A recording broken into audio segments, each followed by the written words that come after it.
Hey guys, welcome back to the channel where we dive deep into the real dynamics of relationships, self-improvement, and how to navigate those tough post-breakup moments with grace and strength. Today, we're talking about something that's probably hit home for a lot of you out there. She doesn't miss you when you chase her, begging for another chance or flooding her inbox with desperate messages.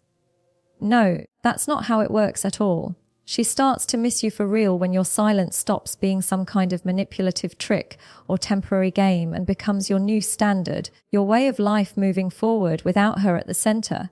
It's about shifting your energy from pursuit to purpose, from reaction to reconstruction. Quick note before we really get into this. If you're finally done with the begging phase and you're ready to move like a calm, solid man who knows his worth, go ahead and hit that subscribe button right now. Tap the like button if this resonates, and let's jump right in. Listen up, because this isn't about playing mind games with her or trying to mess with her head to get her back. That's not the point here at all. This is about getting your own head straight, reclaiming your power, and understanding that you don't force someone to long for you. You earn that longing by living well on your own terms, holding your frame no matter what, and flat out refusing to dance around for scraps of attention that aren't freely given.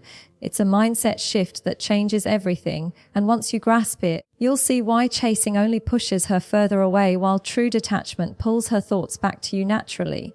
So, here's the real timeline of when she starts missing you for real, not in some superficial way, but deep down where it actually matters, and I'll break down what you should be doing at each stage to make sure you're building yourself up instead of tearing yourself down. Let's start with step 1, when her ego finally loses the battle against your unwavering silence. Right after the breakup, she's riding high on that ego boost, feeling like she's 10 feet tall because she thinks she has you wrapped around her finger, still on the hook and ready to jump at her command. She expects the usual routine. The flood of texts pouring in, those long, emotional paragraphs where you pour your heart out, the desperate phone calls begging her to just listen one more time. But here's where you flip the script. Your silence isn't a plea or a tantrum. It's calm. It's breathing easy. It's not fighting her ego head on, but simply ignoring it altogether, as if it doesn't even register on your radar anymore. Days start rolling by without a peep from you. Then those days turn into weeks, and suddenly her confident little mantra of, "He'll come back, he always does," starts to taste stale in her mouth, like yesterday's coffee that's lost its kick. She might test the waters by posting something provocative on social media, hoping to bait a reaction out of you, but when nothing comes, crickets. That's when the cracks begin to show. Or maybe she floats a half joke through a mutual friend, something casual to gauge if you're still hung up, and still absolute nothing from your end.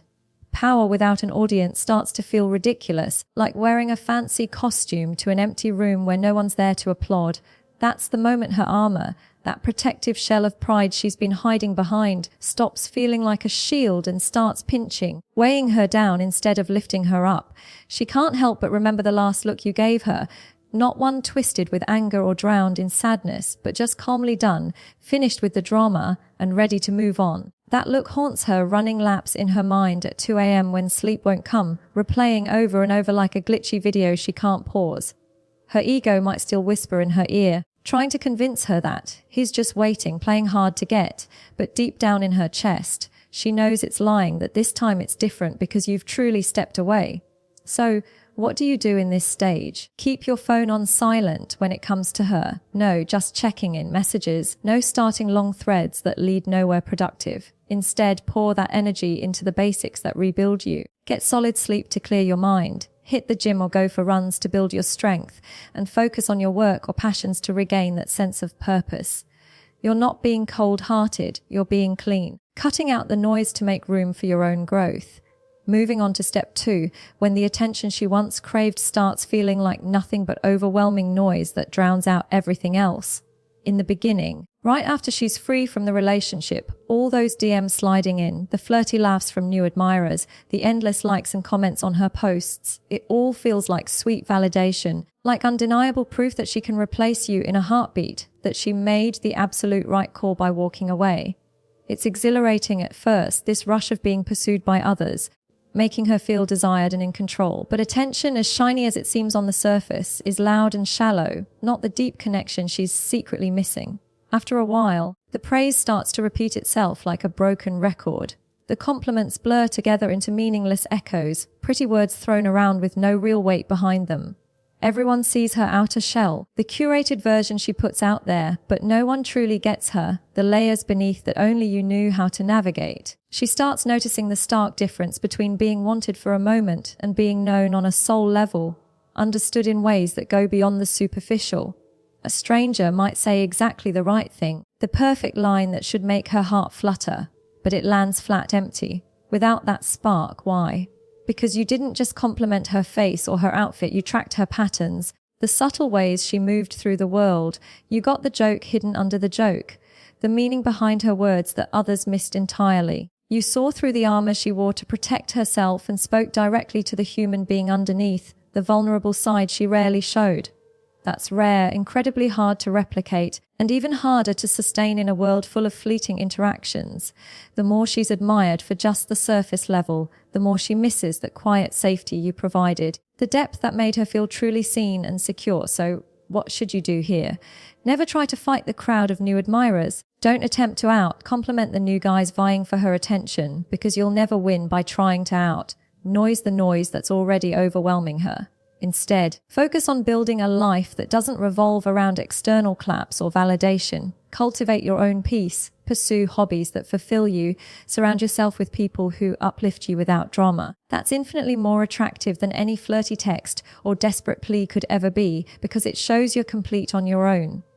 Now, let's talk about step 3, when memories start competing head to head with her attempts at moving on, making it hard for her to fully let go. She's out there declaring to her friends and maybe even to herself that she's totally over it, done with the past, ready for whatever comes next. Cool, she says, but then why does dinner with this new guy, Mr. Perfect on paper with all the right boxes checked, feel like chewing on cardboard?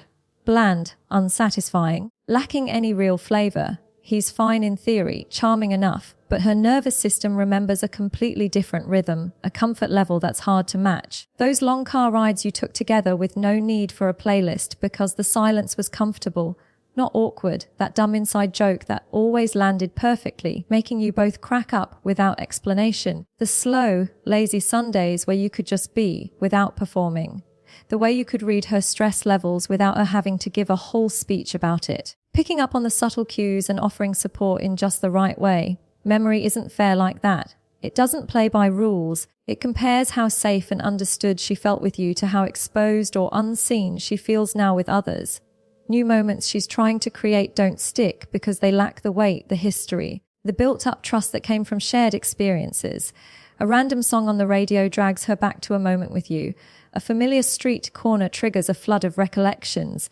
Or even the faint smell of your old hoodie buried at the back of her closet pulls her right into the past she thought she'd escaped. She swears up and down that she won't romanticize what you had, that she's stronger than that, but the body keeps score, holding on to those feelings in ways the mind can't always control. What you do in this phase is crucial. Don't post throwback photos or subtle hints on social media to bait her into reacting. That's manipulative and it backfires every time. Don't subtweet your pain or try to broadcast your hurt in hopes she'll notice. Let the memories do their own work without your interference, because your help only ruins the authenticity of it all, turning it into a game instead of genuine reflection. Stay focused on your path, letting time handle the rest. Step 4 is when her sense of control starts to slip away, and that's when things get really interesting because mixed signals begin to appear as she grapples with the shift. Control was easy for her when you were predictable, like a puppet on strings, push you away, and you'd pull harder to come back, disappear for a bit, and you'd chase with everything you had. She could set the tempo of the relationship and call it chemistry, dictating the pace while you followed along. But now she pushes and the air around you stays still, unmoved. She pokes for a reaction, and nothing budges an inch. That's new territory for her, unsettling in a way that shakes her foundation because the script she's used to isn't playing out anymore. She finds herself checking your stories more than she should, then checking them again just to be sure, zooming in on details like who's that person at the edge of the frame in your photo. Why do you look so rested and at ease? Why do you seem lighter without the weight of the relationship dragging you down? Her mind races to rebuild the narrative she's lost control over. Maybe he's just pretending to be okay, she tells herself, or perhaps you've genuinely stopped bleeding energy into something that's no longer serving you. The more steady and composed you become, the more agitated she feels inside, like the ground is shifting under her feet. That's when the mixed signals start showing up. Little test to see if she can still pull those strings. It might be a quick, "How are you?" text out of nowhere, followed by radio silence on her end if you respond, or a random like on one of your very old posts, something from months or years ago that she dug up. Perhaps a reel or story that feels aimed directly at you, subtle enough to deny, but pointed enough to notice. It's not coming from a place of evil intent. It's just a person scrambling to grab back the control she's lost, trying to re-establish the dynamic where she calls the shots. What you do here is refuse to get tugged into that back. And fourth, no hot and cold ping-pong games that only drain your energy. Stick to one tempo, calm, slow, and deliberate. If you choose to reply, keep it brief and neutral, without opening doors to endless conversation. If you don't reply, that's fine too. It's your choice. Prioritize boundaries over banter, because that's what protects your peace in the long run. Now, on to step 5, when she watches you detach without any hint of revenge, and that's what really starts to shift her perspective. She braced herself for the typical post-breakup drama, the anger exploding in heated arguments, the public shows of moving on too fast, the flexes on social media to prove you're better off. But you give her none of that noise. No pity-inducing quotes about heartbreak. No, "look how happy I am now," posts designed to sting. Just a steady, quiet life where you're focusing on yourself without fanfare. You didn't erase her from your memory or act like she never existed. You simply released her from your future, letting go cleanly without bitterness. That kind of detachment hits harder than any clever clapback or revenge plot ever could, because it communicates something powerful. I loved you deeply, I learned from what we had, and now I'm good on my own. It breaks the toxic loop she's used to, because there's nothing left to fight against, nothing broken that needs fixing, no drama to feed into. You didn't need to win some imaginary battle. You needed peace, and you chose it unapologetically. That's when her respect for you starts to wake up, quietly but strongly, because most men swing wild after a breakup, lashing out or overcompensating. You didn't. You stood still, grounded in your own strength. So what do? Keep walking forward one step at a time. If you owe her an apology for something specific, give it sincerely without expectations. If not, let silence be your response. Upgrade your habits across the board. Better nutrition, consistent exercise, reading books that expand your mind, whatever it takes to level up. Let your calendar, filled with meaningful activities, be your form of closure, proving to yourself that life goes on richer without the chaos. Step 6 is when life finally quiets down for her and reflection bites hard in that newfound hush. The party phase she dove into post-breakup, the endless nights out, the constant phone calls from friends, the packed weekend plans to distract herself, it all starts to fade away as the novelty wears off. The noise level drops, and in that silence, the truth she avoided rushes in loud and clear. She hears what she wouldn't let herself acknowledge. Before, how you were kind even when she was sharp with her words, patient when her pride got in the way, fully present when she was distracted by everything else. She thought time would dull those memories, soften the edges until they didn't matter anymore. But instead, time sharpens them, making the good times stand out in stark relief against her current reality. Reflection isn't there to punish her, it's there to wake her up, to show her how she protected her pride at the expense of genuine presence and connection. That's when the ache stops being dramatic or exaggerated. It's simple, raw. I had something real with him, something solid, and I didn't hold on to it when I should have. What you do is important. Don't rush in to save her from that ache, thinking you're being the hero. It's not cruelty on your part, it's allowing her the clarity she needs to grow. Just like you're giving yourself space for your own lessons. Meet your own reflections head-on too, using this time to understand what you want moving forward. Step 7 brings a twist. When your life starts speaking louder than any words you could say, showing her the growth that's happened without her. She doesn't miss you because you went into hiding or became a recluse. She misses you because you've visibly grown, evolving into a better version of yourself. You've got a new routine that's locked in. Better sleep patterns that leave you energized, a stronger body from consistent workouts, a tighter circle of friends who are truly supportive, and a clearer sense of purpose driving your days. You're not avoiding her or the world, you're just busy being the best you, pouring into things that matter. Scarcity hits different when it's honest. Not fabricated, it's the natural result of prioritizing yourself. She sees a man who's no longer chained to her replies or validation, someone with sun on his face from outdoor adventures, work in his hands that's fulfilling, and a quiet confidence that radiates. That's attractive not as a punishment to her, but as an inspiration, a reminder of what real strength looks like. What you do, double down on all of it. If an activity feeds your strength and builds you up, keep it going strong. If something drains your peace or pulls you back into old patterns, cut it out without hesitation. Your life becomes the message, simple and steady, proving that growth is the ultimate attractor. Finally, step 8, when she realizes that true safety can't be faked or replicated easily. Anyone out there can copy a style, mimic the surface level charm, but few can recreate the deep safety you provided.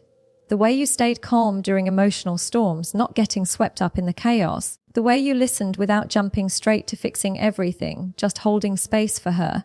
The way you owned your part in conflicts without begging for praise or recognition.